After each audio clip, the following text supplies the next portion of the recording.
Word Balloon is brought to you by the League of Word Balloon Listeners.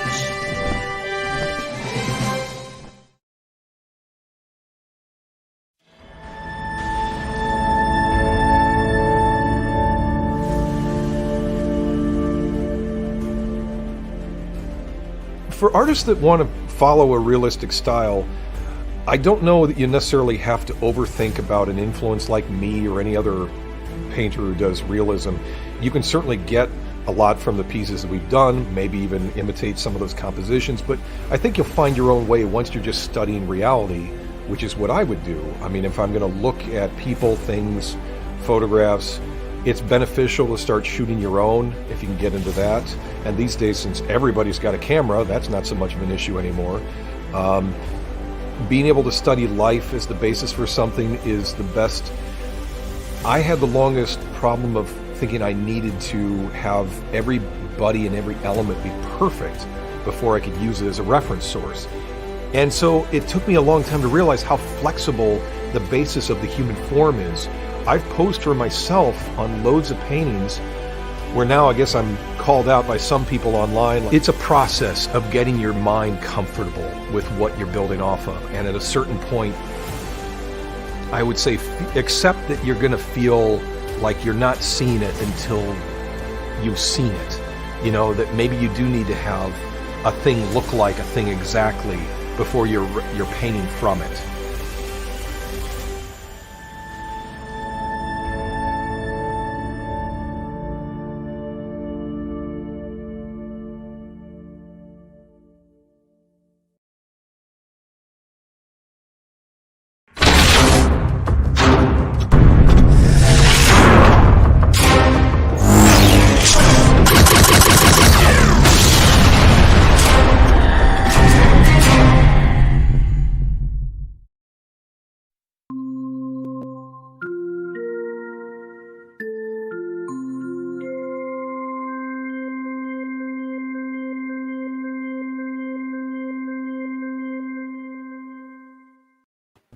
Miss us no longer. Welcome, everybody. It's time again for another Trek Talk. It's me, John Suntress. It's Mitch. Good to see you, Mitch. I'm sorry, Johnny. I'm sorry that Franco is still on an away mission, but we'll get him back soon. He's doing fine in that Starbase 11 and ready for next week's C2E2, I imagine. I don't know what we're going to do about next week, actually, given that I know it's the day before the show, Mitch, but I'm always like running around the day before at the show and everything, so maybe either we'll do it we wouldn't be able to do it till like Sunday night or Monday night. Well, John, it's not like the fans are going to miss any of these great shows that they have on Star Trek Discovery that they'll be at a loss, so Yeah, I know. Let's get into it. God, I forget what it was called, but as I refer to it, it's the Angry Nun episode. No, it was called Was it called Comfort Zone? Because they said that word about 50 times in the episode. You got to work outside your comfort zone, John. You got to work outside your comfort zone. I'm looking it up while we're talking. I forget what the title was, and maybe because that was the feel good Tilly theme. I don't know what the hell was going on there. I tell you, I don't know if these people work for Starfleet or it's just like a community center. That show that used to be on? Was that called Community? Yeah. Parks and Rec. Well, both shows. It seems like a show of people that kind of just like have mediocre jobs, not saving the universe or anything spectacular. No. That's not true, Mitch. Now they are trying to do at least the semblance of a story. They're just not spending enough time on it. Choose to Live was the name of the episode. Choose to Live. That's right. And that's the threat that the killer nun kept giving everybody before, because she needed to get dilithium. And you feel free to puncture holes in that problem to begin with. Yeah. Because you gave me a text earlier about it. Go ahead. Okay, well, first off, let's start. I haven't talked to you since the season started because we haven't talked since the end of Lower Deck. So to sum up the previous... how many? 4 episodes already? This is the 3rd episode. So if you want to, before we get to 3, we could sum up. Has it been? Is it really only? Are you sure? This is the 3rd. Yes. Wow. Yes. I get lost. It's in the glory of it all. The new uniforms, I kind of like them. Though every time I see that one piece that's hanging down, I just want to get a scissors and cut it and trim it because I don't understand the style. But hey, it's 1,000 years from now, so That's right. who knows what they Very big in the 31st They're century. very big. But yeah. There's a little too much with the ranking because they kind of combined it. Like they went through a design aesthetic. They're like, okay, we're going to combine the pipes, the little things, into the actual emblem.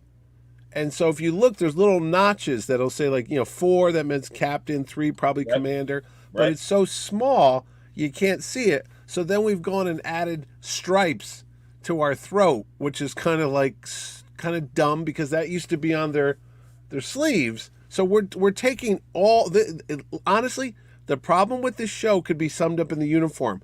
They're taking every single element from all the 55 years of Star Trek and shoving it into the uniform. So right then and there, you're in trouble. You're like, wait, they can't even get the uniforms right. They're like, look, we got red, we got blue, we got yellow, like the old show. We've got the emblem, we've got the pipes, we've got the stripes, see, you gotta love it because look, we've got everything you could possibly want now on the uniform. How about that? And you're like, it's still not right. Well, I understand. By the way, I like this Mr. Blackwell step into Star Trek fashion.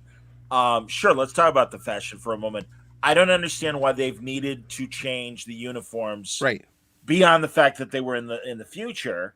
And it's like, well, why don't they have, whatever was the last the silver uniforms from the end of last season? And again, as we've discussed off the air, Mitch, they spend so much money on special effects, which are great, and the uniforms and all this detail. The two things they don't spend money on is writing and acting. Yep. And acting, that's kind of subjective. I mean, you can't really spend money on acting because Anthony Rapp, great actor, was in Rent. I mean, he's got a good resume. That's true.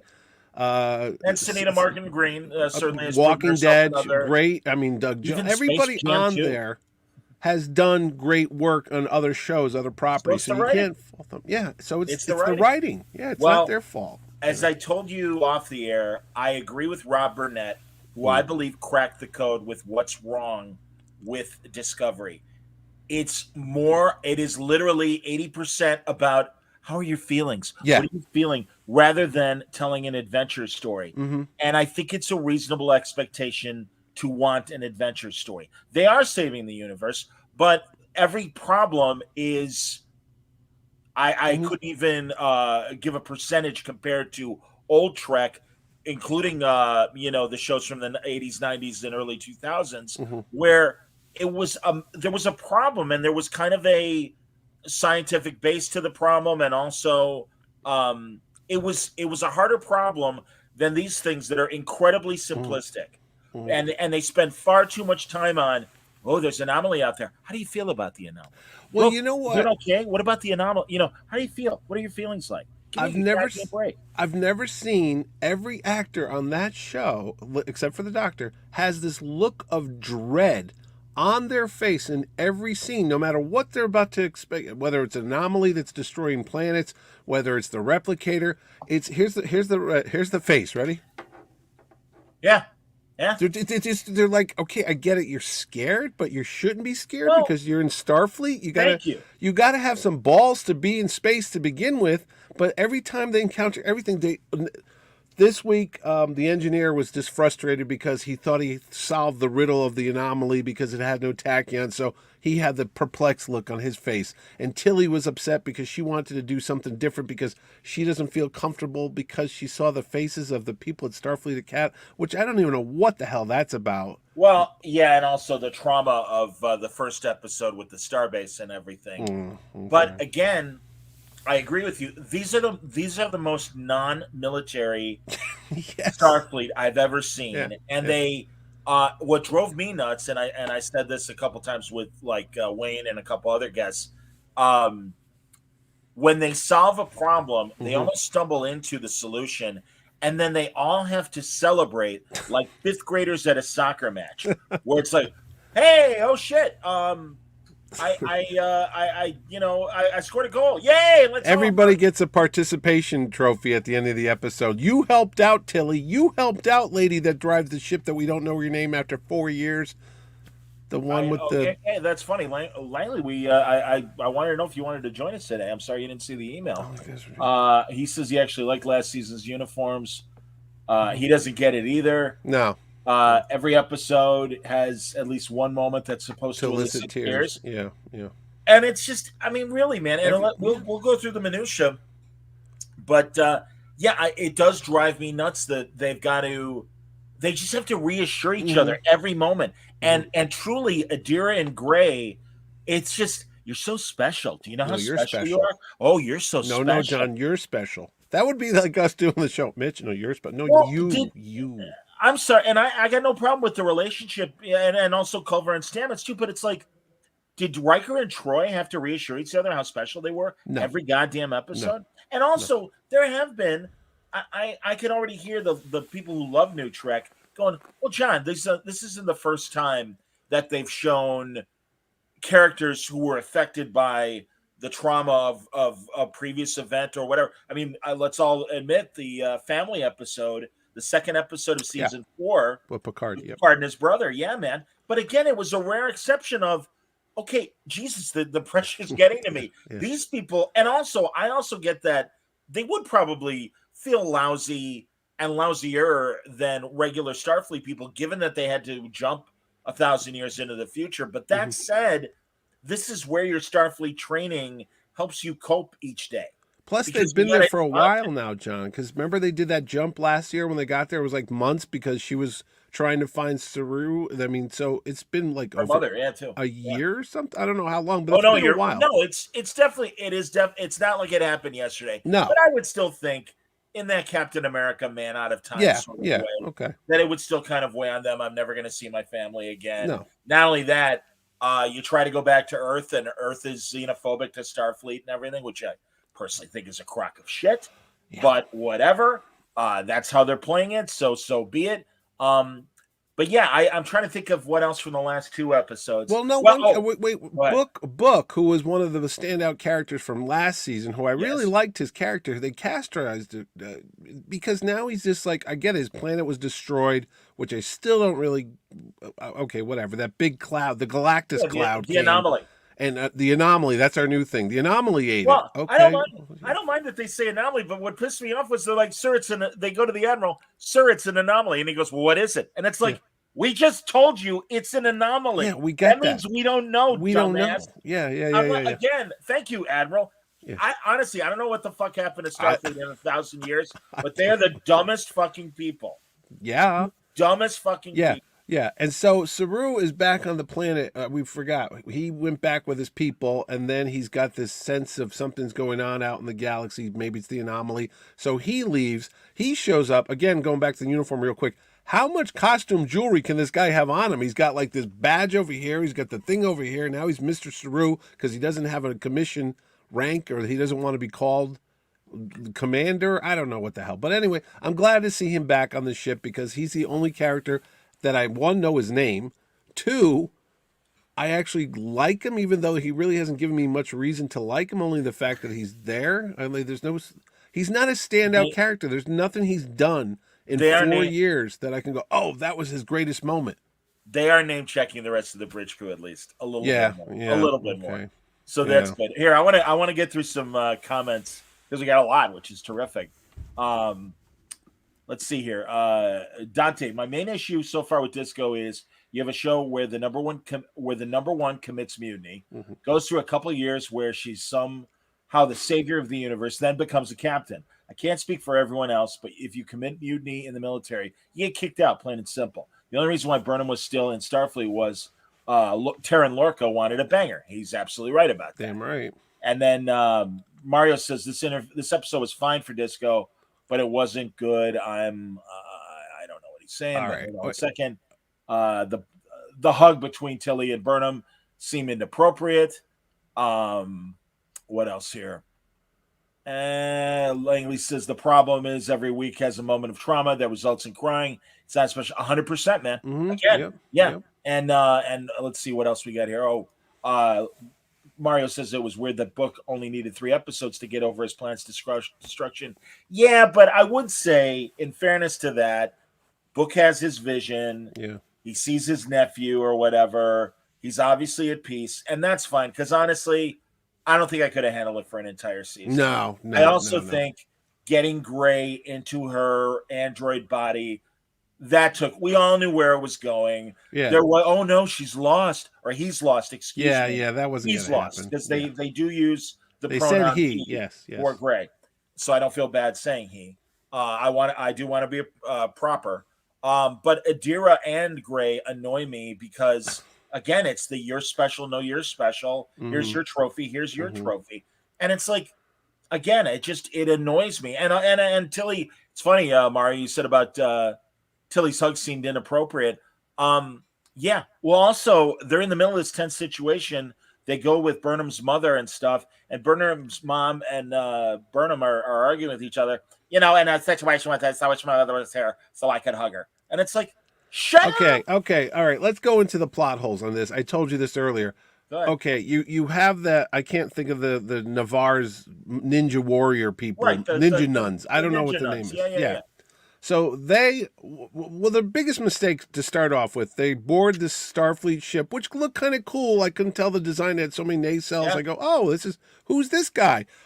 For some reason, I wanted to watch more about that ship and that guy who got killed than I did with the disco crew. Yep. I was like, oh, look, a new Star Trek. Let's watch those people. And they were all slaughtered. Okay. The guy gets a knife. He fights. It doesn't make much sense. He gets a sword.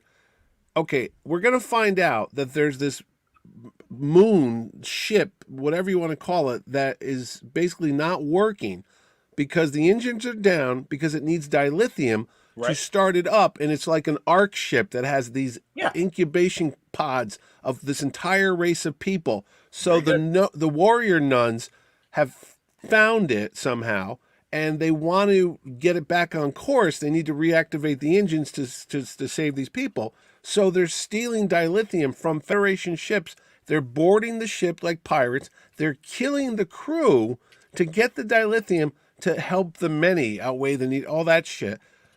All they had to do, this is the biggest plot hole, I couldn't believe this. They're supposed to be logical Vulcans, right?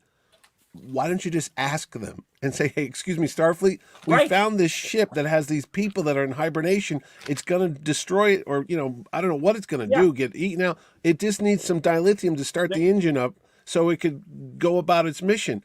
It was a 2-second thing. It made no sense to do what they did to sacrifice. And then they go, okay, we're going into combat with these warrior nuns. Bring us your best fighters. I think we should bring Tilly. She's got the lowest combat rating. So why don't we just kill her? Why don't you put a red shirt on her for some reason, So Tilly beams down, never held a sword in her life. She dropped it. Excuse me. Is this the sharp end? And then they're fighting these people. She should be taken out in seconds. These are people that are trained assassins. And here comes Joe, just got the job 5 minutes ago. And why, as a captain, would you risk one of your crew members in a mission like that, and two, one that you actually like, that you're buddies with? What do you want to get her off the ship? Be like, Tilly's getting on my nerve. Let's get her killed. No, it's that made no sense. The whole episode was badly written. When the summary came at the end, and they go, "You're not going to put her on trial. Her 2 kids demand justice for the father that was killed aboard the ship." I go, well, what? You were there. And you brought your mom, and that's your sister, but it's your not sister. It's your nun sister, your warriors. It was a crap It was fest. No, and you're 100% right about, especially given how they established things in the first episode with the butterfly people. We're here with dilithium. We didn't ask for dilithium. Yeah, but we know you need it. We're giving it to everybody. You know that they have this relationship with Navarre, formerly known as Vulcan. Thank you. I hate that they call it Navarre. I don't mind that the Romulans and the Vulcans reunified, but Navarre, whatever. But yeah, it's like you're 100% right, and clearly that was the butterfly people were a race that we weren't tight with. Clearly, the Federation. Fine, Navarre isn't part of the Federation, but they're obviously talking. So it would be simpler for Killer Nun of Candor can come over and say, yeah, hey, we really need this. Help us out. Mm-hmm. Sure, no problem. Here's another mistake. The Discovery crew is how many years before Enterprise? 10 years before our original like 9 show? or 10, yeah. Spock was the only Vulcan in Starfleet. Well, no, you had T'Pol. I don't know. How does Yeah, the he did. engineer know so much about a Vulcan mind meld? He shouldn't, because he's never really experienced it or know about it. But as soon as she's like, I must go to Book's mind or whatever to do the mind, Yeah, it's going to relive his trauma. Why would you right. make him cry? But we were dealing with the Vulcans as far back as Enterprise. Okay, So but he so seemed I to would know have what was going on right away. I was like, he knows what a mind meld is? When did that what happen? I mean that doesn't bother me. All But right, but all right, that's cool. No, no, no. All right, no, and the fact is, he's at the Museum of Science. That you could tell they got that weird building on Vulcan, which was cool. The Museum of And then Science. they're like, we're gonna go all think about it for a while, and they beam out of there and they leave him. It looked like the Jedi Council thing from the prequel movies, you know. Okay. So they leave him there, and then they come back. We know what's going on. They didn't have an answer really. Unless I missed something, they're like, yeah, we thought about it, and it doesn't emit tachyons or whatever. And did they solve anything? Was there any resolve to what the anomaly was? The Vulcans No, didn't nothing. know. No, nothing was done about the anomaly. So what was that Nothing. whole story about? And well, obviously they're coming back to it. It's not, as Okay, far as but the was anomaly that goes. just there to do the mind meld with Book so he could say, okay, I get it. My little nephew looked back at me and I know he I loved me, so guess. it's okay. He got blown to smithereens. That's all that storyline was for? I'm trying to remember. Well, they feel like Book experiencing that again Yeah. might give them clues to the anomaly. Maybe we'll find out what clues were given next week. I don't know. I don't know. But nothing was said about that No, the because butterfly we had to people, I reserve forgot more about that. time. We had to reserve more time for hugging. And do you feel okay? Are you doing all right? How do you feel about Go this? water my plants. Why don't you? That was All another right. thing. Some again comments from everybody. Let's see here. Why use the same gimmicks from Picard as so soon from Disco, like the android body or Yeah. the Nuns of Candor? Absolutely. And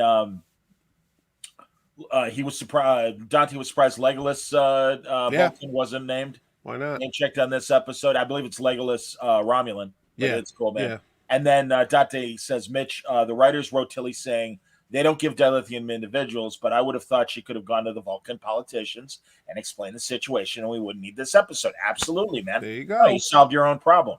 Burnham was the reason the people on her first ship died. Should be held accountable to. Absolutely. Yeah, it's ridiculous. Yeah. Yeah. What else Okay. here? Mario says Burnham's need to enforce Starfleet protocol with her mom's Romulan ninja friend seemed hypocritical. 100%, man. Absolutely. Okay. It's this show is just too full of shit. Well, It listen to doesn't pay me. attention to its own narrative. This is the surprise I was holding out for you. I had this for a while. Because it's your birthday, everybody wish John a happy birthday. Thank you. Back in 1991, yours truly submitted a spec script for Star Trek The Next Generation. They don't do spec scripts anymore from fans. So I have here all the submission guidelines. It was sent to me by a fellow who worked at Paramount by the name of Eric Stillwell. I don't know what his... Oh, he was the script coordinator for Star Trek The Next Generation. So it talks wow. about... Yeah, this is the actual thing from 1991, 30 years ago. Okay? Wow. I know. I found it. I was so excited. I was like, oh my goodness. So what it does is it gives you guidelines on how to write a Star Trek script. And this Sure. is from Paramount Pictures. This is from the writing staff. Sure. And I had a checklist and it says, what to do and what to do. It's Star Trek submission guidelines. I don't know if you can see Well, it. maybe we're gonna. I can't, but I'll scan it in and I'll send it to you. If you Well, want yeah, to. but also, yeah, we should really spend an episode discussing this. Well, here's the reason why I want to read it, because I want to go over this. This is Tell what Star Trek said. Ready for see that headline? Stories that don't work. This is from Star Trek The Next Generation writing staff, and they sent this out. So if you were going to write a story, don't do the following. And I'm watching Disco, and I go, oh my God, they're not even following their own rules that were set forth 30 years ago. Okay. Well, can you point out an example Okay, here we go. that they've done? Well, it says, do not write a story which does not principally involve our continuing characters. Well, We don't even know who these people are. All right. on. Here we go. Do not write a story about psi forces or mysterious psychic powers. No matter how fantastic the events in the story, the explanation must be extrapolated from a generally accepted science theory. They do that all the time on this show, don't they? Yes, they It's like, oh, the people on Book's planet could talk to whales, and they know. What are you talking about? So No, I'm that's with not you. the one. Do not write a story that involves any of the original Star Trek characters. Do not mention Kirk, Spock, McCoy, Uhura, Chekhov, Scotty, or Sulu, or their descendants. How many times did they name check people on this stuff? I mean, there was a guy named Picard who had an android body too. He was the only guy? He's the only one? So how'd that work out? So could Picard show up on that show? Whatever. Do not write a story based in fantasy instead of science fiction. The difference between the two is profound. Science fiction is based on an extrapolation of generally accepted scientific fact or theory. Fantasy is not.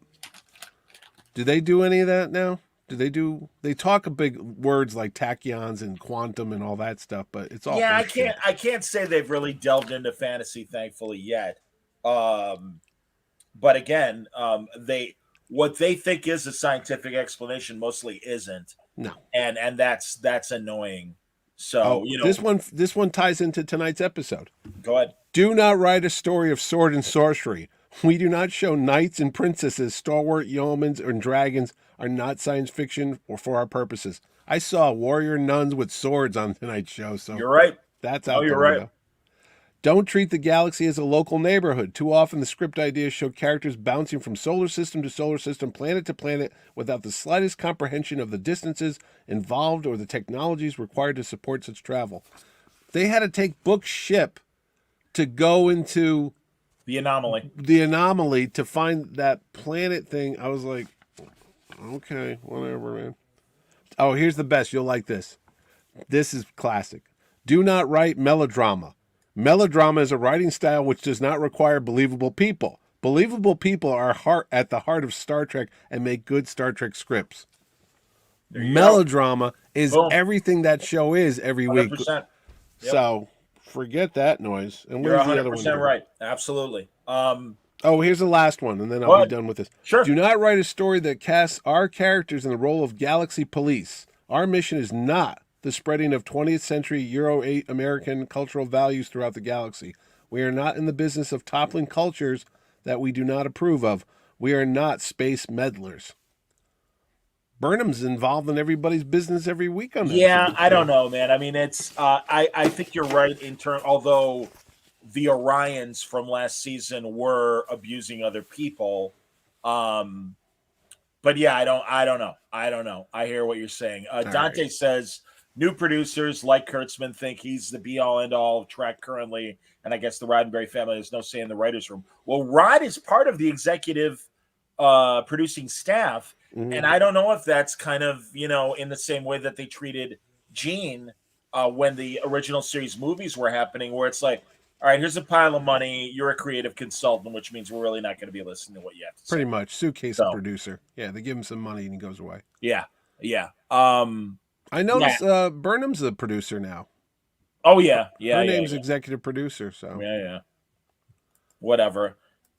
I watched one of the Ready Rooms, and it was after the last Prodigy episode, because they had Burnham for 2/3 of the show, and then they had Janeway for the last third. And I really got a lot more out of, obviously, Kate Mulgrew than I did Sunita Martin Green. And I get it. That's fine. She's the star of the show. Of course she's going to be positive about what they're doing on Disco. Yeah. And that's fine. I get it. It's just I really and I think I might have texted you and said Will Wheaton squeaked with glee. I don't know how many times. I'm so excited for you. Crap. What else about? Let's see. Well, what's ruined it? You told me to watch that History Channel Star Trek history series. There's it's 4 episodes. If people are just tuning in and hadn't heard me talk about it, last week I had the producer of it on, Brian Volk-Weiss. It's called The Center Seat, 55 Years of Star Trek. And it's on the History Channel. I found it on demand. I saw the first 3 episodes. One was about the original show. The second episode was all about the animated 73 cartoon. And I just started getting into the next episode, which is about the reboot, which becomes the movie in Trek 2. Right. The problem, phase 2 and then the motion picture. Go on. Yeah. The problem is, and Will Wheaton did pop up in there, but a lot of other folks like David Gerald and Larry Nemchek and a bunch of Larry Nevin, and Larry Nemchek, yeah. Yeah. The thing of it is, it reminds me so much of the old show and what it was all about. And they had Roddenberry on there talking about, we're here to talk about the future and the great world it's going to be and the vision and all that stuff. And they said how he rewrote a scene in Harlan Ellison's City on the Edge of Forever, where Edith Keeler gives this speech about someday, men will travel to the stars, and it's all about hope. And he said, and Harlan didn't like that, but that was Gene's overriding philosophy for the show, because you were in the 60s, you were in Vietnam, you were in race wars, things were not going great. Right. So the whole premise of Star Trek is people without nationalities, people without religion. It's all one big happy family. That's in essence Star Trek. Yeah. I get you want to add conflict, because that's what Deep Space Nine had. It had characters that were like rough around the edges, that didn't get along smiling and happy. It's fine. Yeah. But they've corrupted the Federation so much in this new Discovery. They started doing it in the old show when they were in the past, but now they've flung into the thousands of years of the future, where there is no more Federation. It's all broken up, and people in the Vulcans don't like us, and everybody's backstabbing each other and stuff. It's not Star Trek, and I don't know why. I told you this. I watched this show, and it's almost like a job that you don't want to go to. It's like you sit outside the parking lot, you don't want to go in the building, you hate everyone. You should like it, but you don't. And that's what this show, I told you, they're running it on my Paramount without commercials. I didn't pay extra, but it runs without commercial break. Which is interesting, yeah. But I actually want to take a break. I actually paused it because it was like too much. I'm like, oh my God. I got to get away from this. There's book like, why are you looking so sad? Because your planet was destroyed. That's another thing. Stamets book, I'm mad at you because you saved my family. It's like, again, where's now, when they do something right, they all got a hug, yay team. But where's the esprit de corps when really Stamets should be like, hey man, thank you. You're welcome. You saved my family. Yeah. I mean, and not feel bad that he couldn't do it himself. Give me a goddamn break. No, again, I don't know. Where is your Starfleet training of we're a team? And if one of us wins, we all win. But also, great, you solved the problem. Now get your head back in the game, sit down and keep doing your job, because you don't know when the next conflict or crisis is going to come up that you've got to face. Instead, again, it's, yay, hug, yay, you're great. Have I told you you're special? No, you're special. You know who Burnham reminded me of with her mom this week? I kept thinking of my other favorite Starfleet people, Mariner and her mom. Oh, yeah. Yeah, I was like, oh my God, they're like taking notes from lower decks now? What the hell's going on here? But truly, Mom. Mitch, that's been the problem with both shows from day one when they started Lower Decks. I'm like, aren't we all? I mean, and you're right about the mother conflict, but like, I'm sorry, Mariner's character is absolutely the same as Michael Burnham's character. Yes, and I thought that other tonight. Than she's more of an asshole because, she's very flagrantly like, I don't want to deal with any Star Trek shit. Yeah. It's like our Starfleet shit. Yeah, and of course, Burnham figured it out at the end. She figured out how to put the engines on and revived all those people. And I'm like, of course she did. Nobody else could figure it out. Well, that's where maybe Tilly could have been useful for a second. Yeah. That Tilly actually solved the problem or whatever. Yeah. There was of course nothing. Not. It is impossible for these writers to have any other Starfleet character be the solution other than Michael Burnham. Mm-hmm. And that is, and you would, because honestly, I kind of think they are listening to us, Mitch, in terms of, all right, maybe we need these shows to be a little more episodic, and that we need a problem of the week along with the big problem of the season. It feels like they're moving towards that. Yeah, I got no problem with that, because I don't like this underlying 10-episode storyline when it sucks to begin with. It's like, don't drag it out for 12 weeks because it's the problem. After 3 seasons, they have not shown that they are capable of writing an interesting season-long problem. Mm-hmm. They're poor. They're bad at it. They're just bad at it. You know what? You sit back when this is all said and done, and I don't know how long it's going to last. I'm sure it's going to get a 5th season, though I was watching it today going, they even gave Enterprise 4 seasons. That was different. I'll tell you about that. Okay, but they only gave it 4 seasons, and this show is on technically its 4th season. And to me, it hasn't really gotten any better since it started. In fact, I think it's gotten worse. Tonight's episode worse as well. Tonight's was lazy writing on a show that's not good to begin with. So it's like, if you're lazy and you're in last place, why are you even running? I'm watching the show going, this is not Star Trek. You could call this The Expanse or one of those other 1,000 sci-fi channels that are on streaming things now. Because there's nothing to it other than the ship kind of looks like an Enterprise type of thing, and they got the emblem. Okay, the reason why Enterprise ended after 4 seasons was it was at UPN, Mm-hmm. and it was beholden to ratings. In streaming, ratings are they don't mean anything. Well, they do to a point because obviously they want enough people watching to justify the expense of the show. But this is kind of like when Netflix had Lillehammer, the Stephen Van Yeah, Zandt Stephen show. Van Zandt. Yeah, That was their first original live show, and they needed that thing to run longer than maybe it should have because they had to prove that they were capable of making live TV, or their own program. yeah, original Yeah, shows. Yeah. yeah. And I think this is the case with Paramount and Discovery, that it was the first show.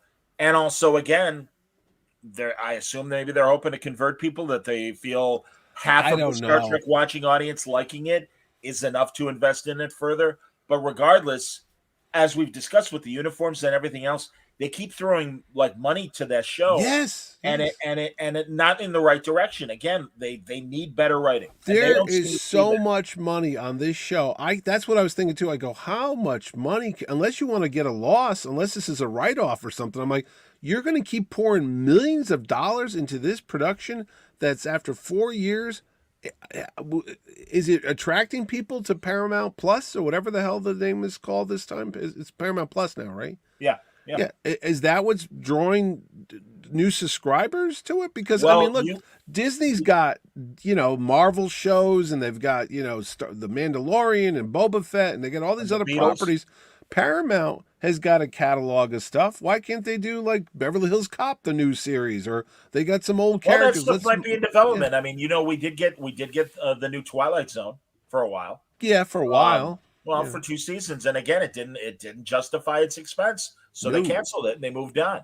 All right, first of all, here a couple more comments. Do you know how much it costs to produce an episode of Trek? No, I really, all I've heard is it's literally the most expensive I believe Star Trek show ever. I believe it. Yeah. Here, Dante says that's been the problem with Disco. Burnham is the savior of the universe, but in previous Trek shows, the crew worked together to fix a problem on an episode.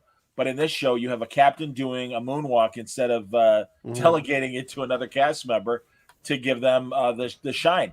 Yeah, again, it's been explained to me. Well, how's that any different than Shatner? No, and I'm like, not at all. No. Well, yeah, and also I'm like, that was the '60s, and also that was the '60s. Yeah, but when she did it in that episode, and the president of the Federation is there looking at her like, "What the hell are you doing going out there?" It was like, okay, that's. Everybody sees that she's acting like Mariner from Lower Decks. She's being an asshole, and she's like, "I'm gonna save everybody." It's like, well, you got a crew. What the fuck are you doing all this shit for? So. I did like the president telling her when she's like, "Oh, we're trying to find a new captain for the new Voyager that we're building. I guess I'm not on that list." No, you're not, and you know why? You know why? Because we don't want to wreck the ship. We just got this thing. But also, it's like you don't understand that you have to accept. The first episode was called Kobayashi Maru. Yeah.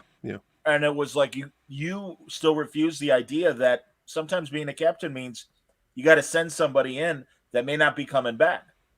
And that's true. I mean, I love that episode. Wayne and I talked about this a couple weeks ago. That episode of Next Generation where Deanna's taking the command lessons. Mm-hmm. And in the simulation, it's just a simulation, but she's got to send Geordi into his death. And that's when Riker's like, "Congratulations, you passed." And it's like, oh, that was the problem. It's like, yeah, you got to be prepared to send somebody on a suicide mission, whether you like it or not. Not to take Tilly along because you just want to boost her ego because she's having a bad day. It's like, wait, what? If my mom were here, I'd give her a hug.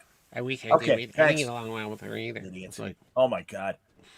This is nice. Michael, you're very kind. He's like, "John, I love Word Balloon, but dude, this is season 4. Why keep watching and doing these discussions if you despise it so much? Maybe move on to other things." I don't know. If I may, because he's asking me. I do a lot of other things, Michael.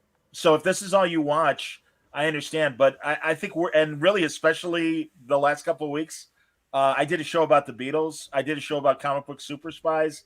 I'm gonna have more. I've done shows about movies that are like low budget action movies and documentaries and things. I do a lot of different things. The reason why I'm sticking with Star Trek is, I'm sorry, Star Trek's been part of my life for 55 years. 55 years, yeah. Not quite 55, but I mean, I've certainly, I remember it in 1969. So yeah, 51, 52 years. I I'm sorry, it's like grandma with her soap opera. These are my stories. These are my And I need to, stories. and really, I can't help it. I want to know what happens next. Yeah. And also, I come in every week hoping that this will be better. And truly, within the first 10 minutes of this episode, I'm like, okay, this is an interesting problem. Why are the killer Romulan nuns doing this? Mm-hmm. What's going on with this, mission that they have to check out? Yeah, Yeah. okay, fine. But then again, it became, how do you feel? How do you feel? I don't Then it know. just What fell are your apart feelings? with the end. Yeah, and then I said, "This is the stupidest ending. Why did they just logically ask us to help, get some help? Why did they go killing people?" No, it really, and also let's talk about Gray and Adira again for a moment, because Okay. going back to that first episode where they're building the android body or showing her the android body, or him, excuse me, Gray. Yeah. Gray wants the mole taken off of his body, Yeah. but Gray either has zits or razor burn, Under this. Yeah. and it's like, well, why don't you smooth that out as well? I mean, it again, it's like this stupid scene about a mole, and it's like, okay, fine, but if you got razor burn and stuff, aren't you going to smooth that out too? I don't know. No, but to go back to that other thing too, because I talked to you and Franco about this. I go, we don't want to come on here and scream and rant and rave. I really don't. I sit there every week and you go, hey, Star Trek's going to be on. I go, okay. And I get up early to watch it. And I sit there saying, this might be the episode that changes and makes me like it. Because just like you, I watched it since the 70s reruns on the local Channel 11 here in New York City. I watched all the movies opening day. I've got all the comic books stored up here, the DC ones, the Marvel ones, everybody. Love all this stuff. And I watch it because I love it, but I don't like what they're doing to it. And I just sit there every week and I go, can't you just get a little bit of what the other shows were Well, about? do your homework and see what worked in the past. But also, the other frustration is, and this is so classic Paramount and what they do, they showed the first 5 episodes of Prodigy. Yeah. The pilot was the first 2 episodes. Then they showed 3 and 4 and 5. And the last new episode of Prodigy was the week before Thanksgiving. And as I've been telling you and Franco, texting you guys, Prodigy's good. So, Michael, I'm not just shitting on New Trek in general. I've even said I've liked a couple of the Lower Deck episodes, only a couple, but I really like Prodigy. It makes sense. These are kids. They're teenagers or whatever. And there's one, the giant rock thing is a little kid or whatever. Yeah. But I don't mind the fact that they're not Starfleet, because why would they be? And this is really Trek 101 for newcomers. And the show is doing exactly what it said it was going to do. And it makes sense that these kids are learning about the Federation and really learning about Starfleet right now. And I like it. And in fact, as I was telling Mitch only watched the first couple, and I keep telling him, I'm like, you got to watch episodes 4 and 5, the 2-parter, because that premise, that the problem that they were working on, is a classic original series problem. And I was very impressed with that. And I had my little sniggly, complaints here and there. And I'll wait till Mitch catches up before I discuss them with him. But, I mean, that's just the way it is. Here, Mike has another comment. Incorporating the worst things from Picard Season 1 is doing Disco no favors with the android crap. I agree with that, man. Again, and also, just to drag it out over 3 episodes, they should have started right away with the first episode. All right, you're in your body, Gray. Way to go. Well, it was an awkward scene direction too, because when she talks to Gray, because they're trying to get the idea, she'll turn to the left because the actor's there. She's like, instead of when Jadzia Dax did it, they didn't bother. She would just say, "Oh, the old man's inside of me." You didn't have this imaginary. Whatever, fine. I get the Mel didn't work right, and she sees her right. But when the guy came on, the Guardian, who was the guy that oversaw the transmission of the symbiote to the new one, the joining, the joining. It was weird because he starts looking off to the side too, and I'm like, wait, don't do that, because he doesn't see any. No one sees that. Okay, that's just her. Yeah, that's just the direction they've decided for the show. But it was awkward because the doctor's there. There's the Guardian guy in this shoes, and then they filmed him a couple times looking directly at Gray. And I'm like, hey, you can't do that because there's nobody there, buddy. You got to look over at a deer. Whatever. It was just like, get this over with, please. Just get her in the damn new body and whatever. What I don't understand, and maybe they don't want the comparison of Prodigy and Discovery back to back, but after 5 episodes of Prodigy, it seems to be on hold. My suspicion is they'll get back to Prodigy once Discovery is done. Yeah. And they don't want a conversation like we're having right now where I'm saying Prodigy is better than Discovery. Maybe I'll tell you what, I I can't wait for the Captain Pike show. So whoever said we don't do that, every time I'm watching this, I'm like, oh, is there going to be a teaser trailer? Are they going to show some behind the scenes? Because that's the show I want to see, because I love those characters. Captain Pike, number one, Mr. Spock. You don't screw that up. I don't know how you could, because it's like you already got I know. Find a way. I know members of the crew before the show even starts because I've been watching so long. I'm like, oh. My suspicion is after Discovery, we'll get the back end of Prodigy, then we'll get Picard, then we'll get Strange New Worlds. I was hoping Strange New Worlds would be on in like February. I hear you, but no, I think Picard will be on in February. Well, Picard I'm looking forward to, because I figure if they got Q coming back, maybe Riker will come back again. So that's another show too. I only watch it for the recurring characters like 7 of 9. The story sucked. Sure. The story was crap. I don't give a shit what the hell you say, but oh, look, there's Data. Oh, there's Troy. Oh, there's Riker. I don't care if it's like nostalgia's a hell of a drug. Fuck it. Shoot me up with that shit, because that's why I saw Ghostbusters. The movie was like Stranger Things Part 5, if you really want. And then there's the original guys. Got goosebumps. I was like, yay, there's Bill Murray and Dan Aykroyd. Yay, I'm old too. Spoiler. I don't care, but that's what it's all about. That's why they redo these shows. If you're not going to have any of that nostalgia, don't call it Star Trek. Call it Galaxy Romp. I don't care.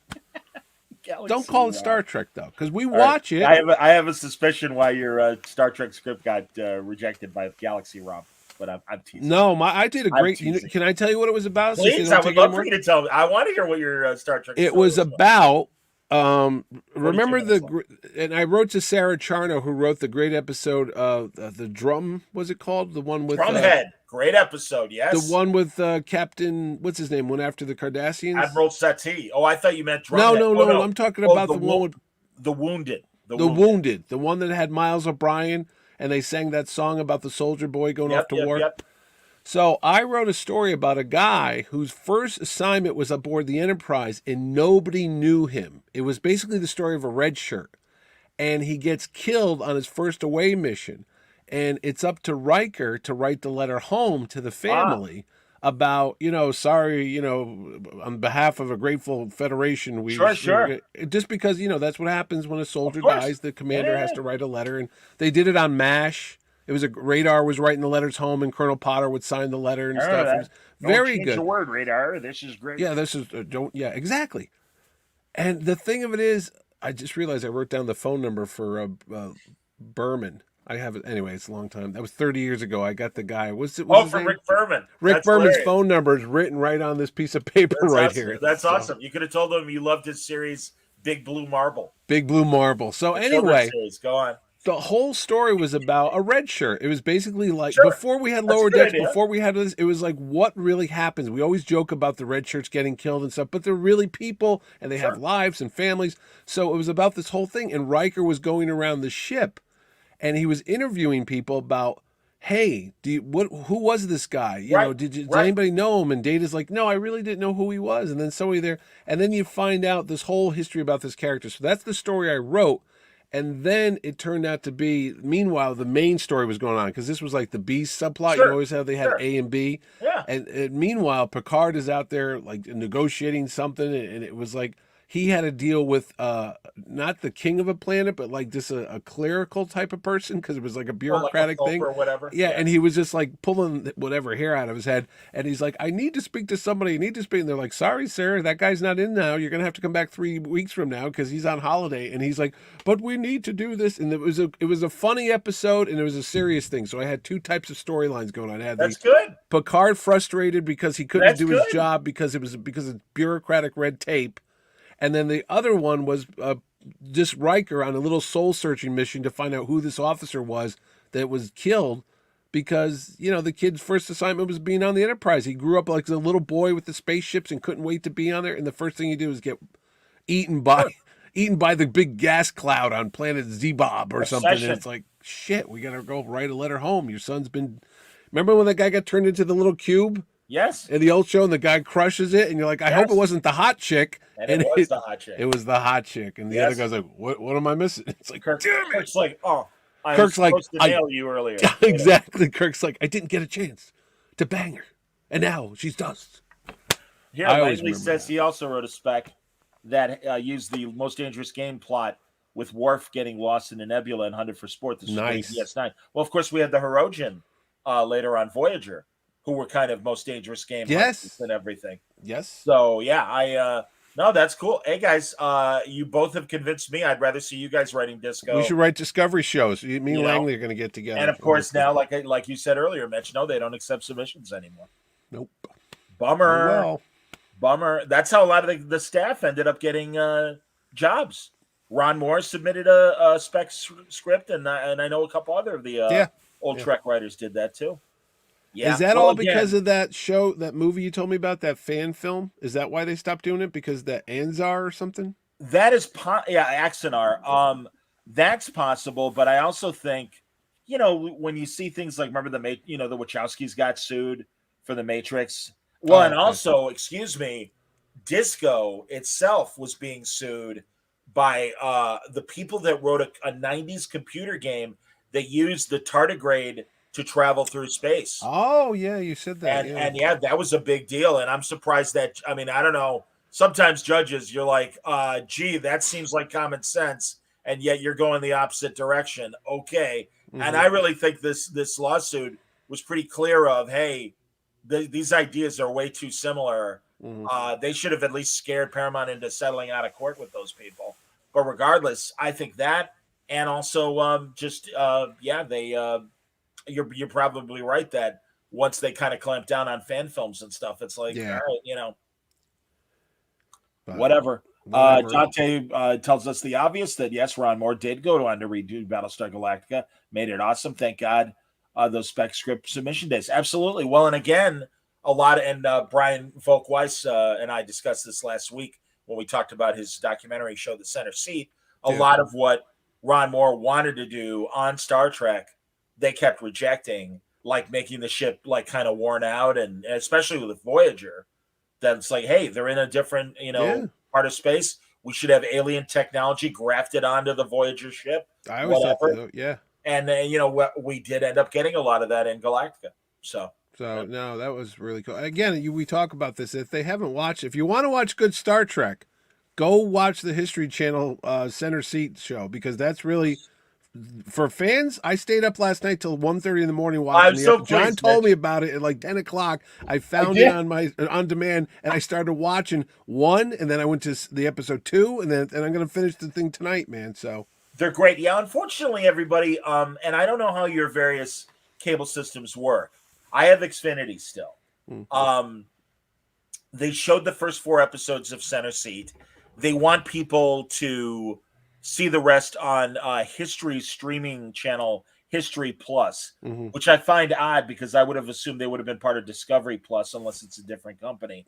But regardless, kind of a lousy move, I think. It's like, air the whole series, please. There are 9 episodes that at least History has between the History Channel and History Plus. I did find the other 5 episodes on demand through Xfinity as other episodes. So that was good to learn. And then talking to Brian, he said off the record, he made 16 episodes. History Channel bought the series, so it's theirs to do with the content what they want. And I remember A&E having the British spy show Spooks, which we called MI5. And halfway through the 4th season, they just burned through the rest of the series, and they didn't show any of the other seasons. It went on for 10 seasons, but I couldn't watch it other than buying the sets on DVD because they had the rights to it, and they didn't want to show it anymore on A&E. And that's, so I don't know what the level of the deal is with, and that's Brian's business. I wasn't going to ask him. But yeah, it's frustrating because this Center Seat show is incredibly good. It's incredible. I would buy it. I would buy it because I love those. But I told you before, we don't have magazines anymore. I mean, there are magazines, but when you and I were a kid, we Cinema Fantastic, Cinefex, They would be articles that were pages and pages, like 20. I remember every year Cinefantastic would do, Altman would do a review with Burnett too. They would review all the Star Trek Oh, episodes. yeah. That was the best issue of the year. They would go season by season and they'd review every little Yep. synopsis, and then they'd give you behind the scenes of the costumes, the makeup, the actors, the story writing, this and that. There's none of that anymore. Starlog was there too, yeah, but Sure. we don't have that anymore. And if it wasn't No. for podcasts like your show and these Wow. YouTube shows, I deep dive into YouTube almost every other night. I'll start like doing a keyword search, and I did for like Chuck Yeager the other day, and I found a Chuck Yeager interview on David Letterman from 1983, which I never saw before. So it's all new, and it's just, it's fun to watch all these things because you did 100%, the man. Outer Limits. There's no Outer Limits book that you can go out and get. Well, That there I know is. of, There is an Outer Limits book. Is and it by that also- guy Zach Taylor, Yeah, the guy that the did guy the did Twilight Zone? book. Yeah, The guy I did have the Twilight Zone. Zone, the original Yeah. companion. So Yeah. Mark, these things whatever are- his name is, yeah. I Yeah, think yeah. Sachs is part of his last name or whatever, or his middle name. Yeah, But the yeah. Twilight Zone too, or I mean, not the Twilight, the Night Stalker. That was a show you couldn't see anything about, and there was a guy who wrote a book about the Night Stalker, and it went through all the episodes and interviewed Darren McGavin. Oh, sure. I miss all that shit. You can't go to the bookstore and buy magazines like we used to get. About Mike Trek. Conrad says he misses the compendiums that they used to put out. The Sure. compendiums. Yes, that's it. Yeah. Absolutely, man. Maybe we would like Discovery more if we had more behind the scenes stuff. Honestly, maybe No. if there was little Well, writers they about have the actors or the characters. They have the Ready Room. The Ready Room does. Yeah, that. but it's annoying. I we know understand. that.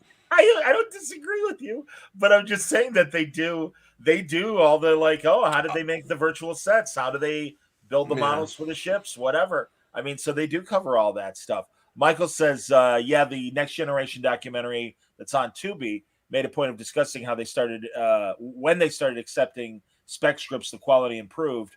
I believe yesterday's Enterprise was spec. It was. You are correct, sir.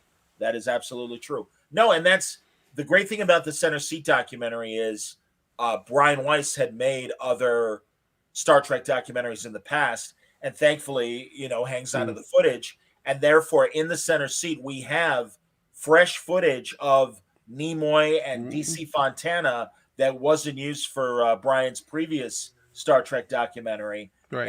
and it fit in really well with what he's doing. But like you said, man, the first episode is really about the original series, and also Lucille Ball greenlighting the series. The second episode is totally about the animated series. It's fantastic, and really reminds people about how great the original animated series was. And the third one, it's half about Phase 2, and you forget, but Paramount back in the 70s wanted to create a fourth network. Well, 10 years before Fox. Yeah. And Star Trek was going to be the linchpin for it and everything. And then when Star Wars happened and was so popular, they took all the production money they put into Phase 2 and they rolled it into the motion picture. Mm-hmm. So that's the third episode. And then the fourth episode is about the original crew movies. Yeah. The other movies. That's how I'm going to watch that tonight. So it's great. So yeah, there's your Star Trek news, and then you're finishing up the book. You told me. I'm still on the second book. The third book came out at the end of November of Star Trek Coda. It's a great story. It is so Star Trek Endgame, the way they're doing it. It's excellent. Oh, cool. It's real. It's so much fun. It's a lot of fan service, but I love it. I absolutely love it. Did we talk about Shatner going up into space? Yeah, we did. We did. It's We been did. a while, so yeah. Okay. No, you and I did. So okay. Because we did. That's right. Franco was yeah. So, Michael Cooper says, Will Wheaton doesn't have much credibility at this point. His gushing is uncomfortable to watch. Absolutely. Even when I saw him on that Star Trek special we were just talking about, Will Wheaton, I was like, Will Wheaton. Yeah, he's in center seat. He's in it. Not a lot. No, and Gates McFadden narrates it, and she's great, very funny. And they've got Nichelle Nichols. I mean, David Gerald, who I had at my Gerald. show, is a big part of it. The original cast, Joe D'Agostina, or I forget how you say his name, but he was the original casting guy for the two pilots and the original series. Yep. They talked about that. That guy's in his early 90s, and thank God they talked to him. And that's what I said to Brian, because I'm like, it may seem like an odd number, 55 years of Star Trek, but it's good that you did it now because there aren't that many of them left. I know. I think about that too when you go, MASH, my favorite show of all time, is 50 years old next year. And you're like, wait a second. So if you were on that show when you were like 35, you're 85. You're Klinger. He's 85 years old, Jamie Farr. It's like, come on, man. I mean, God, I hope he lives forever, but you know, He's our guy. they're not going. You got to get these stories now because they're not going to be around. I was sitting there. I think I told you, Rene Auberginois. No, I was talking with Jerry Ordway. He was at my show years ago, who played Odo, obviously, on Deep Space Nine, but he was also Father Mulcahy in the movie MASH. So I had a lunch break with him while we were doing my convention, and he's there, and I start talking to him, and you only get like 20 minutes, and the guy's trying to eat a salad. Sure. But I'm like, what was it like working with Robert Altman? And he was telling me stories about Donald Sutherland, Elliot Gould, that's and Sally great. Kellerman, and you're like, oh my God, this is fantastic. And then people are like, what's it like being Odo? What's it like being in a bucket? What's it like working with Quark? I'm like, yeah, I get that, but this guy was in, you know, how big MASH was? It was a huge thing back in 1970, you know? And You're right. he wasn't even in that shitty King Kong movie in 1976. He had a big part in it. So He's in one of my favorite original Bob Newhart series episodes where he's a French psychiatrist and he and his mistress are in town for a psychiatrist convention. And he's so arrogant in this and very, very funny. He's I mean, really, it's one of the best Newhart episodes. It really is. So, and plus, people don't know he was Peter Parker, aka Spider-Man, on the Rock comic that came out in the 70s that had that beautiful John Romita cover with Spider-Man. Rene Auberginois was the voice of Spider-Man on that album. So there you go, kiddies. Dante wants to know if you remember Aftermath. Oh, I remember Aftermath. I watched every episode. I was a kid when it came out, and for decades thought I was nuts. And people thought I was nuts when I mentioned that show. Oh yeah, it sucked. It was really bad. It did suck. It was Colonel really Potter, Father Mulcahy, and Klinger. Yeah. In a stateside hospital. And Stateside- Radar St. was Louis. on a couple episodes. Yeah, Radar was on one, and then he had his own pilot called Walter, where he was a cop. It was directed by Bill Bixby, of all people. It was the worst show you ever saw in your life. It's like, oh God, no. Walter. Good idea. Absolutely, man. There you go. Yes, he was great on Benson as well. That's right. And he was on Boston Public with Shatner. Oh yeah, with Shatner. Yeah. Yeah, So. absolutely. No, And if you want his autograph, I literally have about 300 autographs from Rene Auberginois right next to me over here. Hey, then let me have one next time I see you. Seriously? Because they're left over. Was it when he would do the bucket and he would do the thought bubble over? He did not draw, but I'm looking at a picture of Odo right here, signed by him. Oh, I'd love a signed photo because what he was doing at the end was he doing would buckets. Draw a sketch of a bucket and a thought bubble over the bucket. Hold on. And it would say, yeah, when you're doing that for everybody else, he would draw a bucket, thought bubble over the bucket, and have your name. Oh, look at that! That's awesome. There he is, right there. Yeah, that's great. Wow. Yeah, that's awesome. I would love an autographed photo picture. I could put it next to my Richard Anderson, Oscar Goldman photo that he. I got some autographs. I'll give you next time. If you like Sam Jones, if you like Dean Cain, I got some of those. Yeah, I'll pass on the Dean Cain. Isn't it? Yeah. It's such a shame. I liked Dean Cain when he played Superman. Not so much these days. That's all right. What are you going to do? Oh, yeah, that's a good question, Mitch. Why aren't you selling those on the Terrificon? I sell these on eBay. If you go to eBay and type in Terrificon, you'll find all the leftover photos I have. Well, that's great, man. Smart. I have him, Sean Gunn, some of the voiceover actors.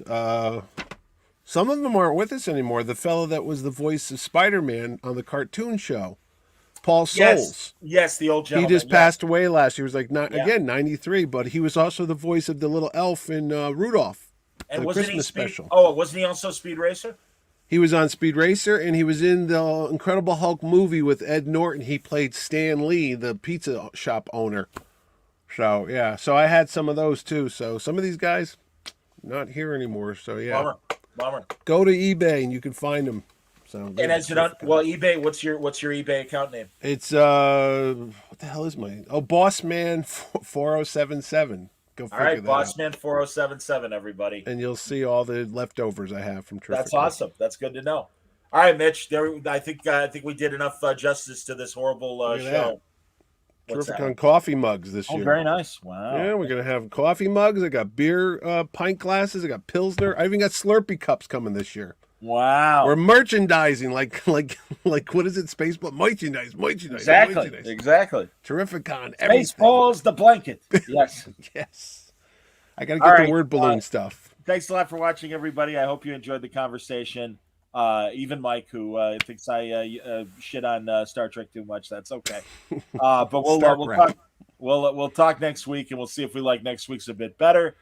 Thank you for the nice birthday wishes, everybody. Very kind. I truly appreciate it. All right, take care. Live long and prosper. Later.